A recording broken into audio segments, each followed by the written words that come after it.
How's it going, everyone? Happy Tuesday. You're watching the Green Dream Project. Jim here. And Jessica. It sure enough is... Wait. Don't do no. What are you... You've been watching too much.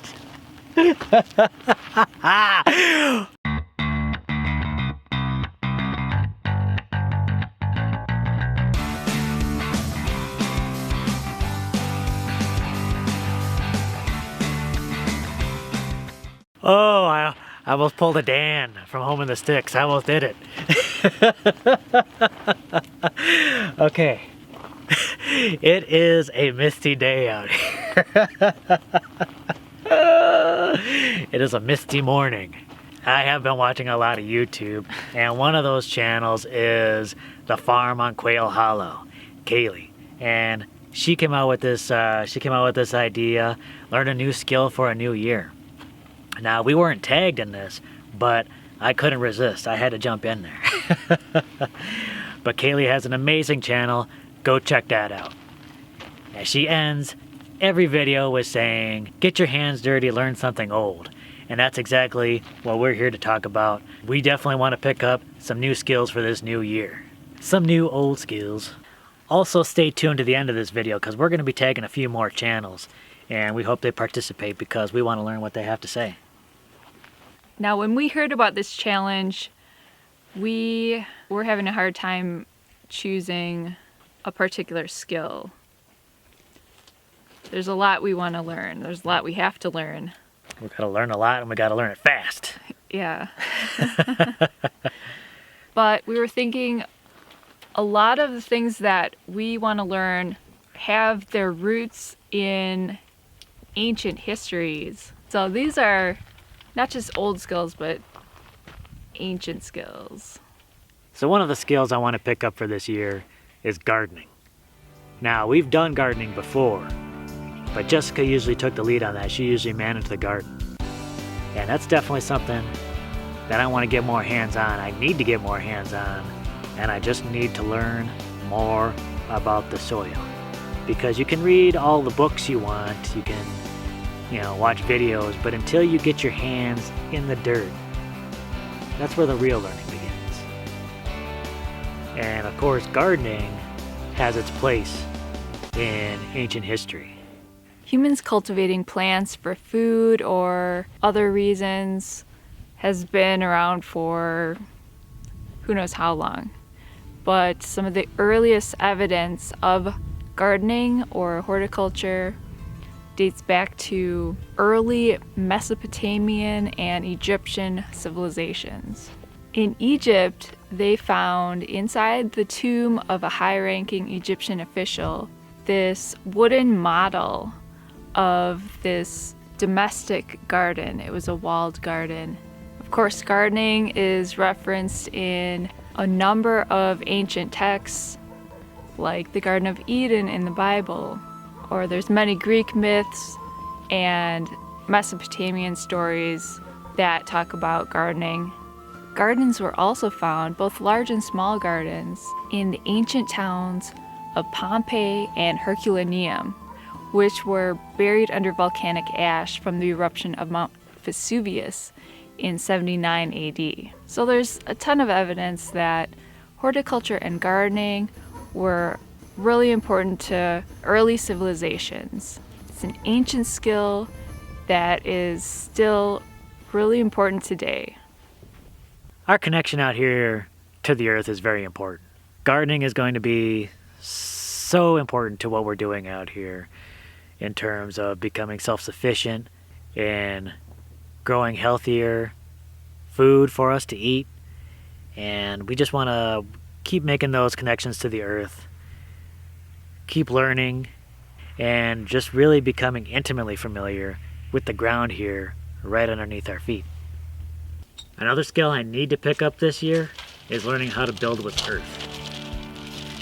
Now, we've kind of practiced a little bit on it, but learning how to build and construct with the material beneath our feet, an incredibly valuable skill. Building with earth has so many benefits, especially in this climate. I mean, just in terms of cost savings, in terms of durability and efficiency, it'll be a huge benefit to us on our homestead. Jim talked about using earth to build structures. Of course, this is an ancient skill that goes back thousands and thousands of years. Some of the oldest structures actually date back to about 8300 BC. And there are buildings that are still being used that are at least 900 years old. Where we live in the American Southwest, there's a history of the indigenous people building with earth in the desert. Native tribes like the Zuni, the Hopi, and the Pueblo all used earth to build their homes. So we're taking our inspiration for this ancient building technique, and we're going to use earth in building our structures here and the home that we live in.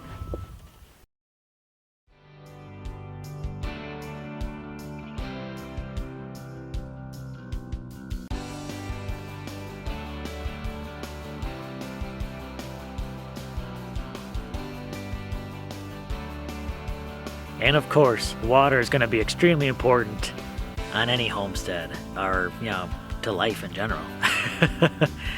And that's one of the struggles out here in the desert, is getting enough water. Water harvesting is going to be an incredibly important skill to cultivate out here. So once we catch that water, we're going to need some place to store it. These are a good start, but they're not nearly as efficient for the water we're going to need for living, for gardening. We can't keep buying these. We're going to need to start building our own water tanks to be more efficient cost-wise and material-wise. So the new skill we're going to pick up is learning how to build with ferro cement. It'll be incredibly important in our water harvesting infrastructure and holding the amount of water we need for gardening and all that.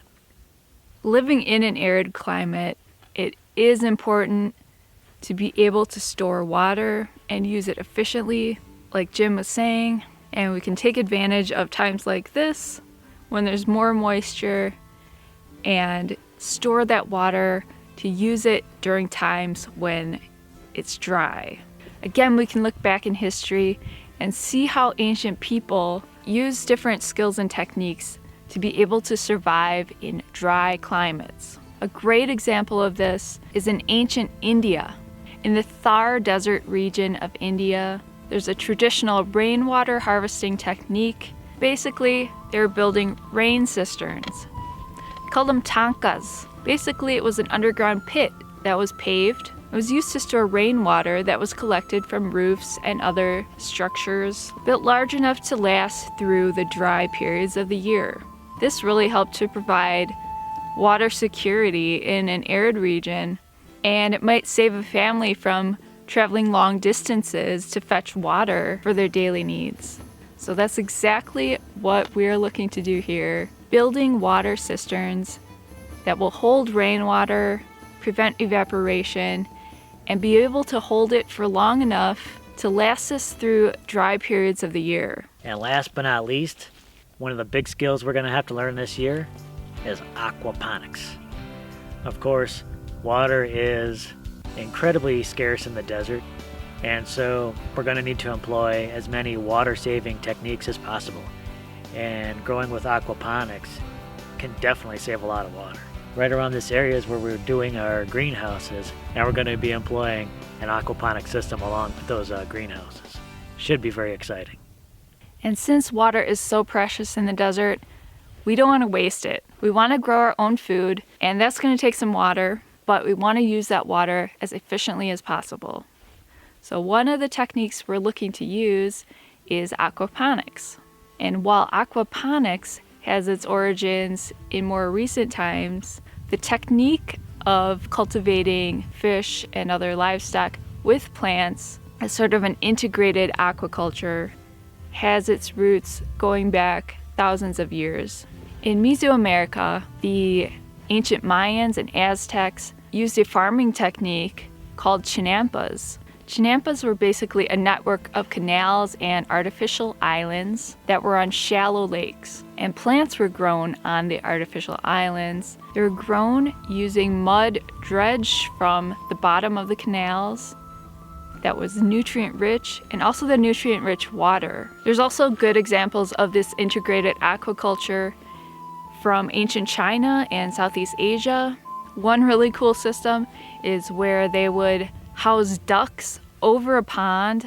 The duck waste and any feed spilled would be processed by the fish in the pond, and the fish waste would go on to a lower pond where there were catfish, and that would be further processed. And then at the very bottom of the system, the water from that would be used to irrigate plants. So in our aquaponics system, we're looking to use the same techniques of recycling animal waste and using it to nourish plants, and also using the plants to clean the water for the fish. It's really a great system that uses a lot less water than, say, a conventional garden or farming technique, because the water gets recycled, waste products get recycled. It's a very efficient system. So we're excited to get started on learning these new skills, which are really old skills, but with a modern twist, working with the earth, working with water, and our natural resources to be able to survive out here in the desert, just like people have done throughout history. Developing a little moho, that's alright. Alright, so the channels we're calling out for this.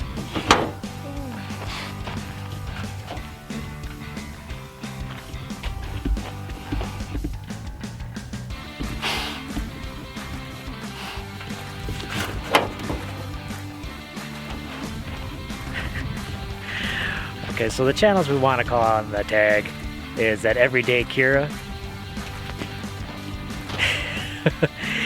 Andy's Backyard and Shop, and 50 Acres in a Cabin. Alright, thanks so much for watching. If you enjoyed this video, please give it a big thumbs up. If you haven't subscribed, please do. Check out all those channels, including the Farm On Quail Hollow. All of them are so excellent. You can also follow us on Facebook, Instagram, and Twitter. Alright, we'll catch you on the next video, everyone. Bye. Bye.